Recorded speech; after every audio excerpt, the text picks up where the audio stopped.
ہم ایک حدیث سنتے ہیں کہ یہ حدیث ٹھیک ہے کہ صلی اللہ علیہ وسلم نے ارشاد فرمایا کہ میری موت میں تقریر اگر یہ ٹھیک ہے تو کس طرح کے فرقے ہوں گے جو اس طرح کے ہوں گے جو آج ہمارے میں پائے جاتے ہیں؟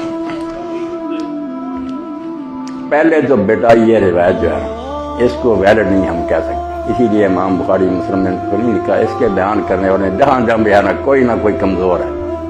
اس لیے اتنا بڑا مسئلہ کہ دوزخ بھیج رہے ہیں آپ 72 حصے امت کے، بڑی کچھ کمی دلیل چاہیے۔ اور دوسرا اگر مانے نا جو امام طبری اور امام شافعی نے کہا بات ٹھیک ہے، یہ مذہبی گروہ کی بات نہیں تھی جو سوچ سمجھ کی وجہ سے اختلاف ہو جاتا نا، فہم کا اختلاف، ایک کو سمجھ آیا صاحب کا معنی یہ، دوسرے نے سمجھا یہ، تشریح میں فرق ہو سکتا ہے، میں اس کی مثال بھی دوں، وہ نہیں مراد، یہ سیاسی گروہ کی بات تھی۔ میں اس کے حوالے دوں گا کہ امت میں گروہ یہاں ہمارے ٹانگے والی پارٹیاں بھی آپ نے دیکھی، انگنٹ سیاسی پارٹی حکومت انشاری ہے نا، وہ کہا یہ 72 جو فساد پیدا کر یہ دوزخ میں جائیں، مگر یہ بھی نہیں کہا کہ ہمیشہ دوزخ میں، یہ بھی یاد رکھنا دوزخ میں اگر جائیں گے مسلم ہیں، نکل آئیں گے جنت میں آئیں گے، وہ بھی جو بدنیت ہوں گے، جو الجماعت کا کہ جو زیادہ اکثریت جس کو خلیفہ چنا یا حاکم ہے وہ ٹھیک،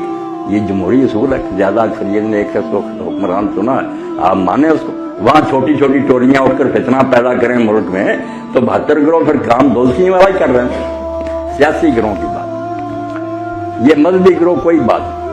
آپ ایک مثال قرآن کی سنیں کہ کوئی حدیث بھی نہیں، قرآن ہے، شک نہیں کسی کو کہ اللہ تعالیٰ نے فرمایا لا مستم النساء، عورتوں کو جب چھو، یہ تیمم اور غسل کے مسائل میں آتا، اب لفظ ایک ہی ہے لا مستم النساء، ٹچ۔ اب امام شافعی رحمۃ اللہ علیہ کو یہ سمجھ آئی کہ ایک بالغ عورت، اس کو اگر آدمی نے وضو کے بعد اس کے بدن کو ہاتھ لگ گیا، بے شک اس کی اپنی یا کوئی تو اس کا وضو جاتا رہا، وہ کہتے ہیں اللہ نے قرآن میں کہا جب عورتوں کو چھو،